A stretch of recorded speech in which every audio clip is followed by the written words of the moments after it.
Hello traders, this is Bhuvaneshwaran. நாளைக்கு சென்செக்ஸோட expiry. அதனால first நம்ம சென்செக்ஸ் பத்தி பார்த்துருவோம். சென்செக்ஸ் பத்தி பார்க்கிறதுக்கு முன்னாடி நீங்க ஒரு முக்கியமான விஷயம் தெரிஞ்சுக்கணும்.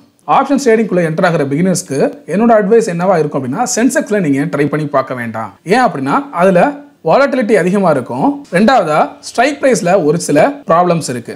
சோ அது என்ன அப்படிங்கறத இப்போ நம்ம பார்ப்போம். இப்போ நான் ஆப்ஷன் செயின் வச்சிருக்கேன். இப்போ இது பாத்தீங்கன்னா நிஃப்டியோட ஆப்ஷன் செயின். சோ இப்போ நிஃப்டியை பாத்தீங்க அப்படின்னா 22650 கிட்ட ட்ரேட் ஆயிட்டு இருக்கு. 22000 நிஃப்டி இருக்கிறதுனால இதோட ஸ்ட்ரைக் பிரைஸ்க்கான இன்டர்வல் அதாவது 22350, 22400, 450, 500, 550 இந்த மாதிரி ஸ்ட்ரைக் பிரைஸ்க்கான அந்த டிஃபரன்ஸ் இருக்கு இல்லையா அதோட இன்டர்வல் 50 இருக்கு.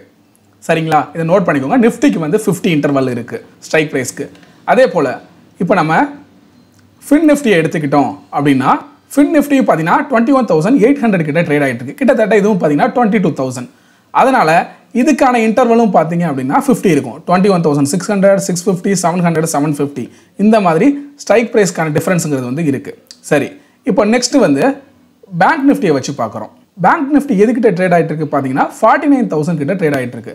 கிட்டத்தட்ட நிஃப்டியை கம்பேர் பண்ணும்போது அப்படியே டபுள். நிஃப்டியை விட நிஃப்டி 22000 இருக்கு, பேங்க் நிஃப்டி பார்த்தீங்கன்னா 49 இருக்கு. கிட்டத்தட்ட இதை விட பார்த்தீங்கன்னா டபுளாக ட்ரேட் ஆகிட்டு இருக்கு.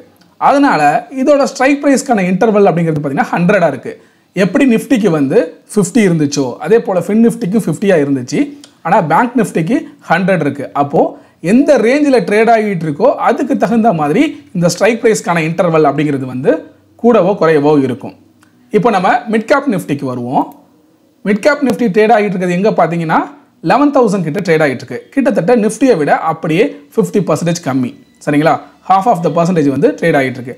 அதனால இதில் இருக்கிற ஸ்ட்ரைக் ப்ரைஸோட இன்டர்வல் பார்த்தீங்க அப்படின்னா 25 இருக்கும். ஏன்னா நிஃப்டி 22000 கிட்ட ட்ரேட் ஆகிட்டு இருந்துச்சு, அதனால 50 இருந்துச்சு.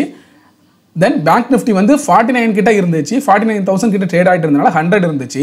இப்போ இந்த நிஃப்டியை விட பாதிக்கு பாதி தான். சரியா, 50% கிட்ட மார்க்கெட் இருக்கு. 11000 கிட்ட தான் மிட் கேப் நிஃப்டி இருக்கு. அப்படிங்கிறதுனால இதில் எப்படி 50 வச்சிருந்தோமோ அதோட 50%ங்கிறது 25. ஸோ இந்த இதுக்கான இன்டர்வலும் பார்த்தீங்கன்னா 25 டிஃபரன்ஸ் இருக்கு. அதாவது 11025, 11050, 11075. இதுல இருந்து நம்ம என்ன புரிஞ்சுக்கலாம், ஒவ்வொரு இண்டெக்ஸும் எந்த ரேஞ்சில் ட்ரேட் ஆகிட்டு இருக்கோ அதுக்கு தகுந்த மாதிரி இந்த ஸ்ட்ரைக் ப்ரைஸோட அந்த இன்டர்வல் டிஃபரன்ஸ் அப்படிங்கிறது கால்குலேட் பண்ணுறாங்க அப்படிங்கிறத புரிஞ்சுக்கலாமா? இப்போ நம்ம Nifty, bank Nifty, fin Nifty, mid cap Nifty நாலுத்துக்குமே பார்த்துட்டோம். ஸோ நாலுத்துக்குமே பார்த்தீங்கன்னா கிளியராக இருக்குது. சரி, ஓகே. இப்போ நான் சென்செக்ஸ் கிட்ட வரேன். இப்போ சென்செக்ஸை பார்த்தீங்கன்னா 74000 கிட்ட ட்ரேட் ஆகிட்டு இருக்கு. அதாவது நிஃப்டியை கம்பேர் பண்ணுறப்போ 3 டைம்ஸ் அதிகமாக, பேங்க் நிஃப்டியை கம்பேர் பண்ணுறப்போ கிட்டத்தட்ட 1.5 டைம்ஸ் அதிகமாக இருக்குது. அப்போது நிஃப்டி 50 இன்டர்வலில் இருக்குது அப்படின்னா இதை விட 3 டைம்ஸ் அதிகமாக இது ட்ரேட் ஆகிட்டு இருக்கும்போது சென்செக்ஸோட இன்டர்வல் அப்படிங்கிறது குறைஞ்சது 150 இருக்கணும் இல்லையா? ஆனால் இந்த இடத்துல பார்த்தீங்க அப்படின்னா சென்செக்ஸோட அந்த ஸ்ட்ரைக் ப்ரைஸோட இன்டர்வல் அப்படிங்கிறது 100 தான் டிஃபரன்ஸ் இருக்குது. 74100, 74200, 300, 400ன்னு இந்த ஸ்ட்ரைக் ப்ரைஸ்க்கான டிஃபரன்ஸ் அப்படிங்கிறது 100 தான் இருக்குது. சரி, இதை ஏன் நம்ம இப்போ கன்சிடர் பண்ணணும்? ஸ்ட்ரைக் ப்ரைஸ் எவ்வளவு டிஃபரன்ஸில் இருந்தால் நமக்கு என்ன அப்படிங்கிற மாதிரி ஒரு கேள்வி வரலாம். இப்போ யோசிச்சு பாருங்க, மார்க்கெட் இந்த ஸ்ட்ரைக் ப்ரைஸை எதுக்காக அந்த இன்டர்வல் வச்சாங்க அப்படின்னா பர்டிகுலர் டைமுக்குள்ள மார்க்கெட் எவ்வளவு ரேஞ்ச் மேக்ஸிமம் மூவ் ஆகும். இப்போ நிஃப்டியை எடுத்துக்கிட்டோம் அப்படின்னா ஒரு 15 மினிட்ஸ் கேண்டலோட ஆவரேஜ் மூவ்மெண்ட் அப்படிங்கிறது பார்த்தீங்கன்னா ஒரு 50 பாயிண்ட்ஸ் இருக்கும் அந்த ஹை அண்ட் லோ கம்பேர் பண்ணி பார்க்குறப்போ. அதே போல் அதுக்கு பேங்க் நிஃப்டிக்கு பார்த்தீங்கன்னா ஒரு 100 பாயிண்ட்ஸ் மூவ் ஆகிறதுக்கான சான்சஸ் அப்படிங்கிறது இருக்கு. ஒரு நான் சொல்றது ஆவரேஜா சொல்றேன். ஒரு கேண்டல்ங்கிறது எவ்வளவு தூரம் வேணாலும் மேலேயோ இல்லை கீழேயோ போகலாம், இல்லை சின்ன கேண்டில் கூட ஃபார்ம் ஆகலாம். ஆனால் ஆவரேஜா ஒரு கேண்டில் நம்ம எடுத்துக்கிறோம் அப்படின்னா நிஃப்டிக்கு ஒரு 15 மினிட்ஸ் கேண்டில் எடுத்துக்கிட்டோம்னா 50 பாயிண்ட்ஸ் மூவ் ஆகிறதுக்கு சான்சஸ் இருக்கு. அதே போல பேங்க் நிஃப்டிக்கு 100 பாயிண்ட்ஸ் மூவ் ஆகிறதுக்கு சான்சஸ் இருக்கு. ஸோ அந்த ப்ரைஸ் ரேஞ்சை வச்சு தான் இந்த ஸ்ட்ரைக் ப்ரைஸோட டிஃபரன்ஸுங்கிறத வைக்கிறாங்க. இப்போ நீங்க சென்செக்ஸ் எடுத்துக்கிட்டீங்கன்னா ஆவரேஜ் 15 மினிட்ஸ் கேண்டில் பார்த்தீங்க அப்படின்னா 250 300 பாயிண்ட் அப்படிங்கிறது கிராஜுவலாக மூவ் ஆகும். அப்படி இருக்கிறப்போ நீங்கள் ஒரு 10 நிமிஷத்துக்கு முன்னாடி பார்த்தீங்கன்னா நார்மலாக ஒரு ஸ்ட்ரைக் அடுத்த மணியில் ஒரு ஸ்ட்ரைக் எடுத்திருப்பீங்க. அடுத்த ஒரு 10 நிமிஷத்துலேயே பார்த்தீங்கன்னா அது டீப் இந்த மணிக்கோ இல்லை ஃபேராகவே அவுட் ஆஃப் த மணிக்கோ போயிருக்கும். ஸோ அப்போது நீங்கள் ஒரு ஆப்ஷன் செல்லராக இருந்தாலும் சரி இல்லை பையராக இருந்தாலும் சரி வாலட்டிலிட்டி இதில் ரொம்பவே அதிகமாக நம்ம பார்க்குற மாதிரி இருக்கும். ப்ரைஸ் சடனாக சேஞ்ச் ஆகும்போது உங்களுக்கான அந்த அடுத்த மணி இந்த மணி இதெல்லாம் பார்த்தீங்கன்னா சடனாக மூவ்மெண்ட் கொடுத்துக்கிட்டே இருக்கும், மாற்றி மாற்றி மூவ்மெண்ட் ஆகிட்டே இருக்கும். அப்போ நம்ம எந்த ஸ்ட்ரைக் ப்ரைஸை சூஸ் பண்ணுறதுங்கிறதுல ஒரு குழப்பம் வந்துடும். ரெண்டாவதா ப்ராப்பரான ரிஸ்க் ரிவார்டுங்கிறது சென்செக்ஸ்ல வைக்க முடியாது. ஏன்னா நீங்க ஒரு பாயிண்ட்டை குறிப்பிட்டு இது வந்து எனக்கு ஸ்டாப் லாஸ், இது வந்து எனக்கு டார்கெட்னு வைக்கிறீங்க அப்படின்னா சென்செக்ஸ் அதிகமா வாலடைலா இருக்கிறதுனால உங்களோட ஸ்டாப் லாஸ் எல்லாம் ஹிட் பண்ணிட்டு கூட திரும்ப உங்களோட டார்கெட்டுக்கு போறது இந்த இன்ஸ்ட்ருமெண்ட்ல, அதாவது சென்செக்ஸ்ல இது வந்து அதிகமா நடக்கிறதுக்கான வாய்ப்பு அப்படிங்கிறது இருக்கு. ஸ்ட்ரைக் பிரைஸ்க்கான டிஃபரன்ஸ் வந்து ஏன் இப்படி இருக்கு சென்செக்ஸ்ல மட்டும்? ஒருவேளை மேக்ஸிமம் 100 பாயிண்ட்ஸ் தான் டிஃபரன்ஸ் இருக்கணும் அப்படிங்கிற மாதிரி ஏதாவது கண்டிஷன்ஸ் இருக்கா மார்க்கெட்ல அப்படிங்கிறது தெரியல. இதுக்கான காரணம் யாருக்காவது தெரிஞ்சுது அப்படின்னா கமெண்ட் செக்ஷன்ல சொல்லுங்க. நீங்களும் இந்த இஷ்யூவை வந்து நோட் பண்ணிருக்கீங்க அப்படின்னாலும் கமெண்ட் செக்ஷன்ல சொல்லுங்க. நாளைக்கு மார்க்கெட், அதாவது சென்செக்ஸ்க்கான மேஜர் சப்போர்ட் அண்ட் ரெசிஸ்டன்ஸ் என்னவா இருக்கும் அப்படிங்கிறத பார்க்கலாம். இப்போ சென்செக்ஸோட 15 மினிட்ஸ் கேண்டில் வந்து வச்சிருக்கேன். டைம் ஃப்ரேம் வந்து 15 மினிட்ஸ் வச்சிருக்கேன். மார்க்கெட் பார்த்தீங்கன்னா முதல் நாள் இந்த இடத்துல பார்த்தீங்கன்னா இங்கே ஸ்டார்ட் ஆனது. மார்க்கெட் வந்து அதுக்கப்புறம் ஒரு கன்சல்டேஷன் கொடுத்துட்டு தென் மேலே போனது, அதுக்கப்புறம் ஒரு நல்ல ஃபால். ஸோ இப்போ நம்ம இதுக்கு வந்து ஒரு ஃபிபோனாக்கி போட்டு நம்ம ட்ரா பண்ணுறோம் அப்படின்னா இந்த லோ அண்ட் ஹையை வந்து மார்க் பண்ணி பார்ப்போம். இந்த லோ, இந்த ஸ்விங்கோட லோவையும் இந்த ஸ்விங்கோட ஹையையும் நம்ம மார்க் பண்ணி பார்க்குறோம் அப்படின்னா எக்ஸாக்டாக பார்த்தீங்க அப்படின்னா 0.5 கிட்ட மார்க்கெட் வந்து இன்னைக்கு சப்போர்ட் எடுத்திருக்கு. அதே போல் 0.3க்கு கீழே வந்து வர முடியல மார்க்கெட்டால், சரியா? ஸோ ஒவ்வொரு டைமும் கீழே இறங்குறப்பெல்லாம் இங்கே வந்து சப்போர்ட் எடுத்துகிட்டு மேலே போய்கிட்டே இருக்குது. நாளைக்கு நீங்கள் என்ன மார்க் பண்ணணும் அப்படின்னா உங்களோட ஃபர்ஸ்ட் சப்போர்ட் அப்படிங்கிறது வந்து இந்த 0.5, அதாவது 74,360 இது இருக்கு இல்லையா, இந்த லெவலை வந்து நோட் பண்ணிக்கோங்க. இது வந்து உங்களுக்கு ஃபர்ஸ்ட் சப்போர்ட்டாக இருக்கிறதுக்கான வாய்ப்பு அப்படிங்கிறது இருக்குது. மார்க்கெட் எப்படின்னா உங்களுக்கு ஃப்ளாட்டாக இதே ரேஞ்சில் வந்து ஓப்பன் ஆனிச்சு அப்படின்னா இது வந்து உங்களுக்கு ஃபர்ஸ்ட் சப்போர்ட்டு. ஃபர்ஸ்ட் ரெசிஸ்டன்ஸ் அப்படிங்கிறது பார்த்தீங்கன்னா இந்த ரேஞ்ச் ஆல்ரெடி பார்த்தீங்கன்னா இந்த ஹையை வந்து டச் பண்ணிட்டு வந்துச்சு இல்லையா. ஸோ இது வந்து பார்த்தீங்கன்னா நமக்கு ஃபர்ஸ்ட் ரெசிஸ்டன்ஸாக இருக்கும் இந்த 74,800 இந்த ரேஞ்ச் வந்து. ஸோ இதை பிரேக் பண்ணி போனுச்சுன்னா நமக்கான அடுத்த ரெசிஸ்டன்ஸ் வந்து இதுவாக இருக்கும், சரியா? அதாவது இது வந்து 75,050லேருந்து 75,100 இந்த ரேஞ்ச் பார்த்தீங்கன்னா அடுத்த ரெசிஸ்டன்ஸாக இருக்கிறதுக்கு வந்து வாய்ப்பு இருக்குது. ஸோ மார்க்கெட் வந்து பார்த்தீங்கன்னா ஓவராலாக வந்து இப்போதைக்கு அப் ட்ரெண்டில் இருக்குது. ஸோ சின்னதாக வந்து ஒரு கரெக்ஷன் வந்திருக்கு. அதனால தான் இந்த ஸ்விங்கோட லோலேருந்து ஹை வந்து வச்சு பார்த்தோம். கரெக்டாக இந்த 0.5 கிட்ட வந்து நமக்கு சப்போர்ட் எடுத்திருக்கு. சரி, அடுத்ததாக இந்த ஸ்விங் இருக்குது இல்லையா, இந்த ஹைலேருந்து இந்த லோ, இந்த ஸ்விங்கான ஃபிபோவை வந்து நம்ம வச்சு பார்க்கலாம். ஸோ இப்போது இந்த ஹையையும் இந்த லோவையும் நான் மார்க் பண்ணுறேன். அப்படிங்கிறப்போ மார்க்கெட் என்ன ஆகுது, மார்க்கெட் வந்து நல்லா கீழே வந்திருக்கு. அதுக்கப்புறம் மேலே போன மார்க்கெட்டு இந்த 0.6 வந்து தாண்டி மேலே போகவே இல்லை.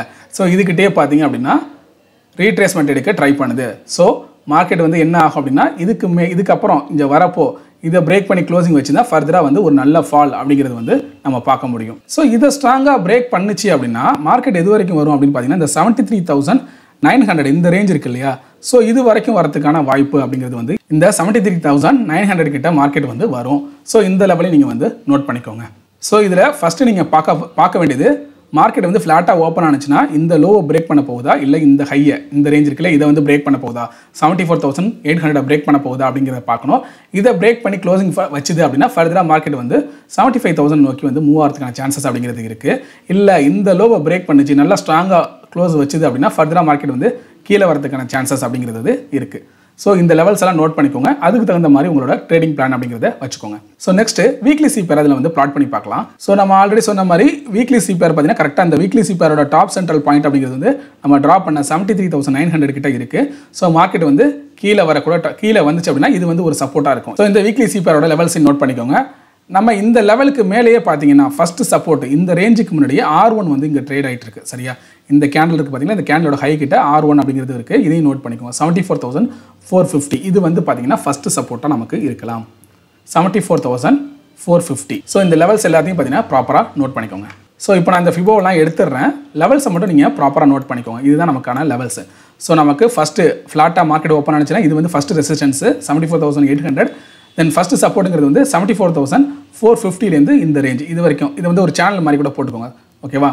450லேருந்து 350 வரைக்கும் இந்த சேனல் இதுக்கிட்ட வந்து சப்போர்ட் எடுக்க வாய்ப்பு இருக்குது. இதை ஸ்ட்ராங்காக பிரேக் பண்ணிச்சு கீழே, இதையும் ஸ்ட்ராங்காக பிரேக் பண்ணி க்ளோசிங் வச்சுது அப்படின்னா 73,900 நோக்கி மார்க்கெட் வரும், சரியா? இந்த லெவல்ஸ் எல்லாத்தையும் நீங்கள் ப்ராப்பராக நோட் பண்ணிக்கோங்க. நெக்ஸ்ட் நம்ம நிஃப்டி எப்படி ட்ரேட் ஆகும் அப்படிங்கிறத பார்க்கலாம். ஸோ கிட்டத்தட்ட நிஃப்டியும் பார்த்தீங்கன்னா சென்செக்ஸ் அதே மாதிரி தான் ட்ரேட் ஆகிட்டு இருக்கு இல்லையா. ஸோ சென்செக்ஸ் மாதிரி தான் நிஃப்டியும் ட்ரேட் ஆகிட்டு இருக்கு. ஸோ நிஃப்டிக்கான ஃபஸ்ட்டு சப்போர்ட் அப்படிங்கிறது வந்து பார்த்தீங்கன்னா இந்த பாயிண்ட்டு. ஸோ இது வந்து நமக்கு நிஃப்டிக்கான சப்போர்ட்டு. ஸோ நிஃப்டிக்கான ரெசிஸ்டன்ஸ் அப்படிங்கிறது இந்த பாயிண்ட்டு. ஸோ இதை பிரேக் பண்ணுச்சு அப்படின்னா அடுத்த ரேஞ்ச் வந்து இந்த லெவலு. ஸோ இதை பிரேக் பண்ணுச்சுன்னா ஃபர்தராக மார்க்கெட் எங்கே வரும், இந்த ரேஞ்சுக்கிட்ட வரும், 22,450 கிட்ட வரும். ஸோ இப்போது இந்த லெவல்ஸ் எல்லாத்தையும் வந்து நோட் பண்ணியிருக்கேன். இது வந்து நீங்கள் ப்ராப்பராக நோட் பண்ணிக்கோங்க. ஸோ நம்ம நேற்று வீடியோவில் சொல்லியிருந்தோம் நிஃப்டி வந்து சப்போஸ் இந்த இடத்துல, ஏன்னா இந்த நம்ம இடத்துல இங்கேருந்து ஃபிபோனாக்கியை வந்து ட்ராப் பண்ணியிருந்தோம். ஸோ இதை வந்து இப்படி ட்ராப் பண்ணி காமிச்சோம் இல்லையா. ஸோ ட்ராப் பண்ணியிருந்தோம் கரெக்டாக வந்து பார்த்தீங்கன்னா 0.5 கிட்ட மார்க்கெட் வந்து இந்த 0.5 கிட்ட இருக்குது. மார்க்கெட் வந்து சப்போர்ட் எடுக்க கூட வாய்ப்பு இருக்குது அப்படிங்கிற மாதிரி சொல்லியிருந்தோம். அதே போல் மார்க்கெட் ஏறுனுச்சு அப்படின்னா அதுக்கான ரெசிஸ்டன்ஸ் எதுவாக இருக்கும் அப்படிங்கிறப்போ ஸோ இந்த சேனலை வந்து நம்ம ட்ரா பண்ணியிருந்தோம். ஸோ இதில் வந்து கன்சல்டேஷன் ஆயிருக்கு மார்க்கெட்டு. ஸோ இது வந்து பார்த்தீங்கன்னா சப்போஸ் மார்க்கெட் மேலே ஏறிச்சுன்னா இந்த சேனலில் வந்து ரெசிஸ்டன்ஸாக ஆக்ட் ஆகும் அப்படிங்கிற மாதிரி சொல்லியிருந்தோம். இன்றைக்கி அதே மாதிரி தான் பார்த்தீங்கன்னா மார்க்கெட் ட்ரேட் ஆகிருக்கு. ஸோ இந்த மாதிரி நீங்கள் ஓரளவு நீங்களும் அனலைஸ் பண்ண கற்றுக்கோங்க. நம்ம வீடியோ வந்து டெய்லி பார்க்குறீங்க இல்லையா? ஸோ அதே போல் நம்ம எதெல்லாம் சப்போர்ட்டாக இருக்கும் ரெசிஸ்டன்ஸாக இருக்கும்னு உங்களோட ஓன் அனாலிசிஸ் அப்படிங்கிறதையும் பண்ணிக்கோங்க. நெக்ஸ்ட் நம்ம பேங்க் நிஃப்டியை பார்த்துடலாம். ஸோ பேங்க் நிஃப்டியோட 50 மினிட்ஸ் டைம் ஃப்ரேம் வந்து வச்சுருக்கேன். ஸோ பேங்க் நிஃப்டிக்கு மார்க்கெட்டுக்கு எது இமிடியேட் சப்போர்ட்டாக இருக்கும் அப்படின்னு பார்த்தீங்கன்னா ஃபஸ்ட்டு இந்த ரேஞ்சு 49,125 இதை வந்து நோட் பண்ணிக்கோங்க. ஸோ இது வந்து பார்த்தீங்கன்னா மார்க்கெட்டுக்கு இமிடியேட் சப்போர்ட்டாக இருக்கும். அதே போல் ரெசிஸ்டன்ஸ் எதுவாக இருக்கும் அப்படின்னு பார்த்தீங்கன்னா ஸோ இதுதான் பார்த்தீங்கன்னா இமிடியேட் ரெசிஸ்டன்ஸ். ஏன்னா மார்க்கெட் பாருங்கள் இன்றைக்கி இங்கேருந்து ஏறின மார்க்கெட்டு இதுக்கு மேலே பார்த்தீங்கன்னா க்ளோசிங் வைக்க முடியல. இந்த இடத்துல ஒரு செல்லிங் ப்ரெஷர் வந்துச்சு. அதுக்கப்புறம் பார்த்தீங்கன்னா மார்க்கெட் வந்து கீழே வந்து கன்சல்டேஷன் ஆகிடுச்சு. ஏன்னா இதுக்கு முன்னாடி இந்த ரேஞ்ச் அப்படிங்கிறது வந்து இந்த இடத்துல பார்த்தீங்கன்னா சப்போர்ட்டாக ஆக்ட் ஆகிருக்கு. சரியா? ஏறின மார்க்கெட்டுக்கு இந்த இடம் வந்து சப்போர்ட்டாக ஆக்ட் ஆகிருக்கு. அதுக்கப்புறம் நல்லா மேலே போயிருக்கு. ஒன்ஸ் இது பிரேக் ஆனதுக்கு அப்புறம் பார்த்தீங்கன்னா இது வந்து ரெசிஸ்டன்ஸாக ஆக்ட் ஆகிட்டு அதுக்கப்புறம் ப்ரைஸ் கீழே வந்துருச்சு. ஸோ மார்க்கெட் இனிமேல் மேலே போகணும் அப்படின்னா இந்த ரேஞ்சு 49,480 இதை பிரேக் பண்ணி மேலே க்ளோசிங் வைக்கணும் 15 மினிட்ஸ் கேண்டில். அப்போ தான் மார்க்கெட் வந்து ஒரு நல்ல மூவ்மெண்ட் அப்படிங்கிறது வந்து கொடுக்கும்.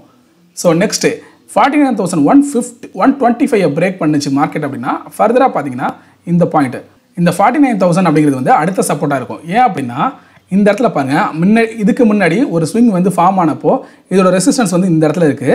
சரியா? இதையும் பிரேக் பண்ணி தான் மார்க்கெட் வந்து நல்லா மேலே போணுச்சு. சரியா? இங்கே கிளியராக தெரியுதா? இந்த ரெசிஸ்டன்ஸை இந்த இடத்துல பிரேக் பண்ணி தான் மார்க்கெட் வந்து நல்லா மேலே போயிருக்கு. அப்போது திரும்ப ரீடெஸ்ட் பண்ண கூட மார்க்கெட் வந்து ட்ரை பண்ணோம். ஸோ ரீடெஸ்ட் பண்ணுறப்போ இதை டச் பண்ணிட்டு கூட மார்க்கெட் திரும்ப மேலே ஏறதுக்கான சான்சஸ் இருக்குது. அப்போது இதுவும் 49,000 பார்த்தீங்கன்னா ஒரு நல்ல சப்போர்ட்டாக நாளைக்கு ஆக்ட் ஆகிறதுக்கான சான்சஸ் அப்படிங்கிறது இருக்குது. சரியா? ஸோ நாளைக்கான மார்க்கெட்டுக்கு 49,125 அதே போல் 49,000 இது ரெண்டும் பார்த்தீங்கன்னா இம்பார்ட்டன்ட் சப்போர்ட்டாக இருக்கும். இது வந்து எப்போ அப்படின்னா மார்க்கெட் வந்து ஃப்ளாட்டாக இதே ரேஞ்சில் ஓப்பன் ஆனிச்சு அப்படின்னா. சரியா? மார்க்கெட் வந்து ஒரு கேப் அப்போ இல்லை கேப் டவுனாக கொடுத்துச்சு அப்படின்னா அதுக்கு தகுந்த மாதிரி ஒரு சில சேஞ்சஸ் அப்படிங்கிறது இருக்கும். ஸோ நம்மளோட ஃபஸ்ட்டு ரெசிஸ்டன்ஸ் வந்து இந்த ரேஞ்சு. சரிங்களா? 49,480. ஸோ இதுக்கான அடுத்த ரெசிஸ்டன்ஸ் பார்த்தீங்கன்னா இந்த லெவலில் மார்க் பண்ணிக்கோங்க. மார்க்கெட் இதுக்கு முன்னாடி பார்த்தீங்கன்னா இந்த இடம் 49,650 இந்த ரேஞ்சை வந்து நோட் பண்ணிக்கோங்க. இந்த ரெசிஸ்டன்ஸ்லாம் பிரேக் பண்ணால் தான் ஃபர்தராக பார்த்தீங்கன்னா மார்க்கெட் இது வரைக்கும் போய் முடியும். அதுக்கு அடுத்தது 49,900 இது வரைக்கும் மார்க்கெட் போகிறதுக்கான சான்சஸ் அப்படிங்கிறது இருக்குது. இது ரெண்டுக்கு பிரேக் பண்ணிச்சுன்னா கண்டிப்பாக இந்த லெவல் வரைக்கும் போகும். 49,900 வரைக்கும் போகும். அதுக்கு முன்னாடி மார்க்கெட் இதெல்லாம் வந்து பிரேக் பண்ணணும். நெக்ஸ்ட் நம்ம வீக்லி சிபிஆரை வச்சு பார்க்குறப்போ மார்க்கெட் பார்த்தீங்கன்னா வீக்லி சிபிஆரோட R2க்கு மேலே வந்து ட்ரேட் ஆகிட்டு இருக்கு. சரிங்களா? அதனால தான் பார்த்தீங்கன்னா இந்த பாயிண்ட் மார்க்கெட் கீழே வந்துமே இதை தாண்டி பிரேக் வைக்க முடியல. இதுக்கிட்டே பார்த்தீங்க அப்படின்னா ட்ராவல் ஆகிட்டு இருக்கு. ஸோ இது வந்து ஒரு நல்ல சப்போர்ட்டாக ஆக்ட் ஆகிட்டு இருக்கு இந்த வீக்லி சிபிஆரோட R2 அப்படிங்கிறது. இன்கேஸ் மார்க்கெட் இது நல்லா பிரேக் பண்ணி கீழே வந்துச்சுன்னா ஃபர்தராக வந்து ஒரு நல்ல ஃபால் அப்படிங்கிறது வந்து இருக்கும். ஸோ 49,000 வந்து இது வந்து ஒரு நல்ல சப்போர்ட்டாக வச்சுக்கோங்க. இதையும் பிரேக் பண்ணிச்சுன்னா அடுத்தது பார்த்தீங்கன்னா கரெக்டாக இதுக்கிட்ட தான் வந்து நிற்கும் 48,700. ஏன்னா இதுக்கப்புறம் இதுதான் இதோட R1. சரியா? ஸோ இந்த லெவல்ஸ் எல்லாம் நீங்கள் கொஞ்சம் கவனமாக நோட் பண்ணிக்கோங்க. இதை பேஸ் பண்ணி உங்களோட ட்ரேடிங் பிளான் அப்படிங்கிறத வச்சுக்கோங்க. ஸோ இந்த வீடியோ உங்களுக்கு பிடிச்சிருந்துச்சுன்னா லைக் பண்ணுங்கள், உங்கள் ஃப்ரெண்ட்ஸ்க்கும் ஷேர் பண்ணுங்கள்.